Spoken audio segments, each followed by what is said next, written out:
Every time I return to Stardew Valley after a new patch drops, I ask myself, why is the pull still so strong? Newer farming games have improved on many of the mechanics it introduced way back in 2016, adding interesting twists to the old school blueprint that it repopularized. So in 2024, why is Stardew Valley still my favorite?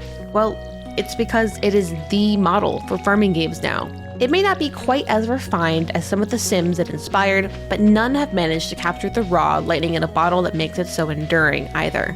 That's partly because Stardew might be a cozy pixel art haven, but it's also tough. Its superbly balanced time management dance is an endlessly satisfying challenge that simply cannot be beat. Pair that with a nearly decade-long parade of impressive updates, and Stardew Valley has become truly timeless.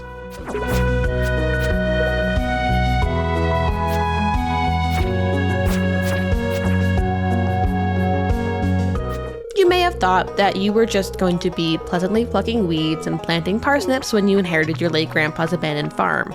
But like any entry-level intern, you were actually expected to wear many hats. Restoring the community center to its former glory may be fulfilling, but you'll also need to level up all your skills, from foraging to fishing to mining and even monster fighting. And don't forget to smooch your way into the hearts of the lovable townspeople, because how else are you supposed to find your life partner?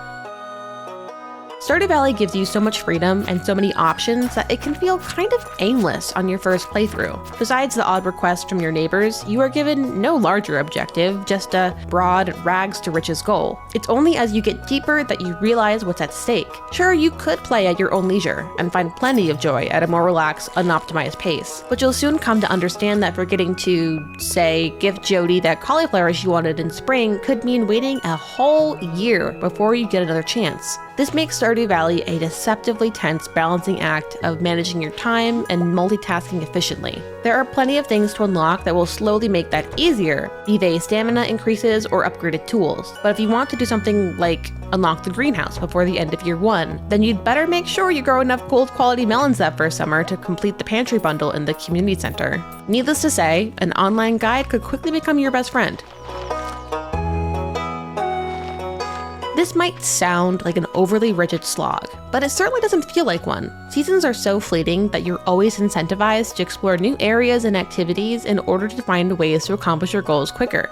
For example, if you want to unlock the minecarts for fast travel, you'll need to explore the mines. Collecting ores that will improve your farming tools while cutting down slimes and other monsters soon evolves into a nerve-wracking dungeon crawl, and it's fun to prepare the right weapons and stat-boosting food to survive. But if combat isn't your speed, you could easily put off the mines in favor of farming, foraging, or, my personal favorite, fishing. Stardew Valley's infamous fishing minigame is both the bane of my existence and my greatest obsession. It's such a simple activity, but there's an interesting layer of strategy to learning the erratic patterns of each fish. Nothing is quite as elating as carefully tapping my mouse for a whole minute in order to finally reel in a particularly elusive catch.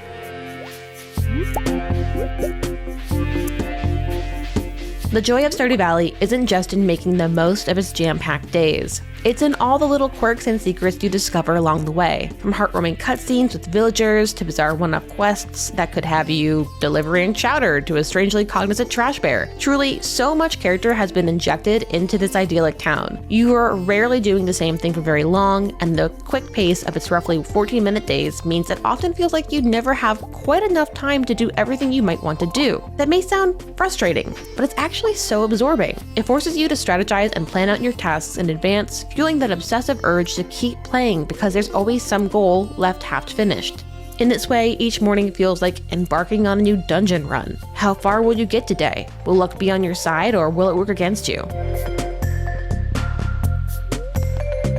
Stardew Valley feels endless, which is both thrilling and overwhelming. There are two ways in which you can technically beat it, either fully restoring the community center by gifting the adorable little Junimo spirits specific bundles of local goodies, or achieving total perfection, Stardew Valley's version of 100% completion. Both will have you planting vegetables, growing fruit trees, and raising animals on your farm, all of which follow suit by being fairly straightforward on the surface, but deviously deep if you want to maximize both the quantity and the quality of your produce. The community center alone can easily take dozens of hours to finish, and I loved every minute of that hunt. This is the true appeal of Stardew Valley. It is a collector's paradise. Just when you think you're done, you'll stumble upon another list of tasks to delightfully check off. Complete the community center bundles, and now the local fisherman, Willie, is asking you to help repair his own boat. Next thing you know, you're on a totally new island where you have to feed parrots hidden golden walnuts to unlock its exciting secrets. There's always another exciting goal to distract you from whatever you may have been doing before. This deluge of options is in no small part thanks to all the excellent free updates Stardew Valley has received since its initial launch in 2016, tantalizingly pushing that finish line further and further out of reach. Developer Concerned Ape has added co-op multiplayer, cool new farming layouts, tons of additional crops and seasonal events, expanded post-game activities, and innumerable bug fixes, not to mention plenty of silly things, like the recent craze sweeping the valley, drinking mayonnaise. I've lost count of how many farms I've started over the years, including one on the unique Meadowlands layout that was just introduced in the most recent 1.6 update. It could literally take you over 100 hours to discover everything Stardew Valley has to offer, and by the time you do, there might be another patch. While you take on all these tasks, you'll start to realize Stardew Valley is steeped in lore. At first, the people of Pelican Town might come off as a little standoffish and sometimes even a little cold, but the more you chat with each villager and increase their friendship level, the more you will unveil just how amusingly messy these people are. For instance, the kind but strangely vain mayor has a secret lover. We're all pretty sure that Abigail, our resident video game loving goth girl, has a mysterious origin story to discover. Heck, you don't even get to meet one of the villagers until you've reached year 2 because he's been away fighting in a war against some fantastical evil empire. I love getting to feel like the town Snoop, prying into the personal details of everybody's lives, and their imperfections make them feel even more grounded and endearing. And of course, there's the romance. There are 12 eligible villagers residing in Pelican Town, which is one area where Stardew can, admittedly, fall a little bit flat relative to the high points of other games with a focus on dating. While it's great that you can date any of these villagers regardless of gender, it doesn't quite make up for the lack of both interesting personalities and diversity amongst your choices. If there's romance available in a game, I want to feel torn by the decision of who to pursue. But here, my indecision initially has less to do with being too smitten and more to do with the fact that all of the options are similarly unappealing out of the gate. That being said, I don't think all the villagers are necessarily supposed to be immediately likable in a traditional sense. Just as it often is in real life, it's only after taking the time to get to know them through special conversations and unlockable events that some of them start to look more attractive and complex as people.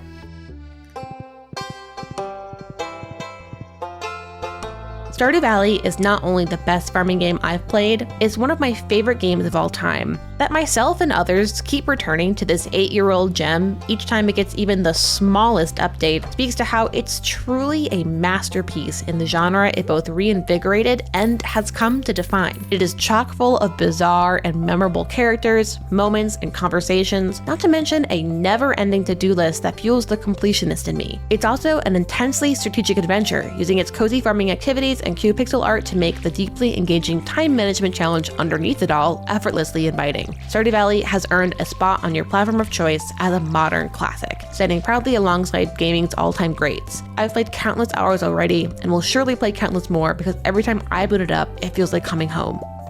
For more on the most recent 1.6 update specifically, you can check out our breakdown of its biggest changes, or you could watch the trailer for Concerned Ape's next game, Haunted Chocolatier, and for everything else, stick with IGN.